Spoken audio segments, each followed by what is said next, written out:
In the summer of 1987, I was an 18-year-old junior at college, transferring to University of Pennsylvania. I knew nobody on campus, and I was placed in a suite with 3 sophomores who were returning students, and they were so generous, and they spent the first week of class introducing me to all their friends. The first Friday after classes, this big group got together for pizza, and soon the conversation really switched to talk about the next night, which was Saturday, and it seemed that everybody had tickets to U2 Joshua Tree concert at the Spectrum. Everybody but me, and one guy that I had just met that night. Chris was unable to get tickets because of some financial issues. So he was, even though he had barely spoken to me up to that point, when he heard that he and I were both free that night, he offered to take me down to South Street rather than have me sit home by myself on my first Saturday night at Penn. When I got home that evening to my dorm, my roommates all said it was completely a usual thing for Chris. He was the unofficial social chairman for their friend group.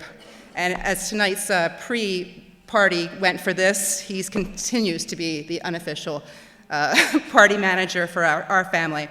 That night, the next night, Chris, as planned, picked me up, and we went downtown. We took the subway to Center City. We went to South Street, spent some time going in and out of shops, and then we picked a restaurant called Manny Brown's, went and sat down and had some dinner. With our order, Chris spontaneously ordered a pitcher of sangria. I am not much of a drinker, wasn't much of a drinker then, and I took the whole meal. I probably drank maybe a half a glass of sangria. Chris was very effective at finishing the whole pitcher for the rest of us.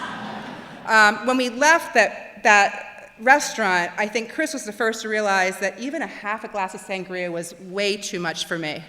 I tend to have trouble walking and talking, and alcohol does not improve that ability. So I was really lost in conversation, and when the crosswalk light turned to red, I didn't notice it, and I stepped right out into oncoming traffic. Now, luckily, despite how much sangria Chris had drank, he had lightning reflexes still. He grabbed me from traffic, pulled me to safety, just as the car slammed its horn and its brakes and skidded right to where I had been standing. Now, because I was 18 and a little drunk, while I did acknowledge that he probably had just saved my life, I was really quite unfazed by it.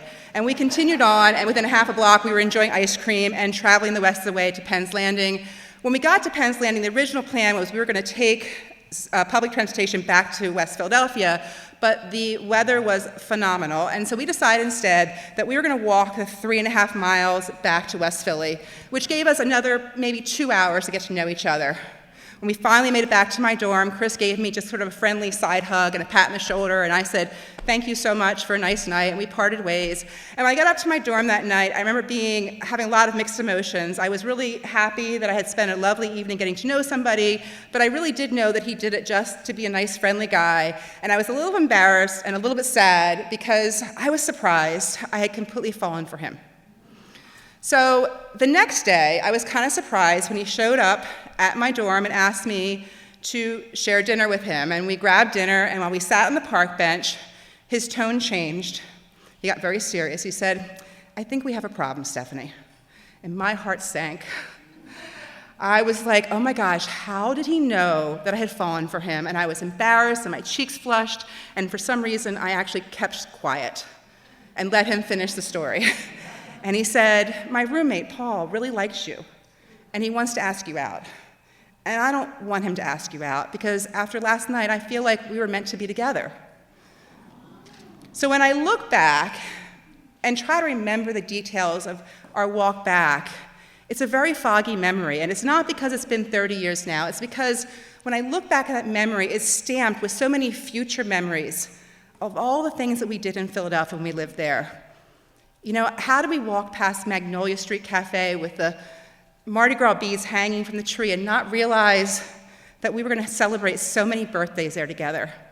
And we walked right past the threshold of our future house together before we went over the South Street Bridge. And early in the evening, Chris had intentionally taken me to Pennsylvania Hospital. We stood on this specific corner and looked at the historic plaques and read the nation's oldest hospital, established in 1751. We were two students, both dreaming of med school and residency and beyond. And that night, we did have time to talk about some of those shared dreams.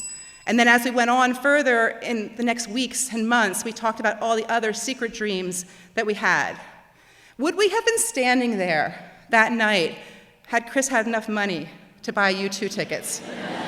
If I had not gotten drunk enough that he was going to save my life, and he had not been sober enough to save my life, if the weather had been cold or rainy or cloudy, would we have been there that night? And if it weren't for those twist of fates and thousands of others that twisted our life together, would we be back at that same corner 7 years later, two new doctors with diplomas literally so fresh that the ink had not dried, holding our newborn daughter at that same corner, starting our careers and our family in an amazing 24-hour frenzy? Some people say it would take a lot of hard work and determination to get there. I say it was just a lot of luck of twist of fates that we ended up there together. Thank you.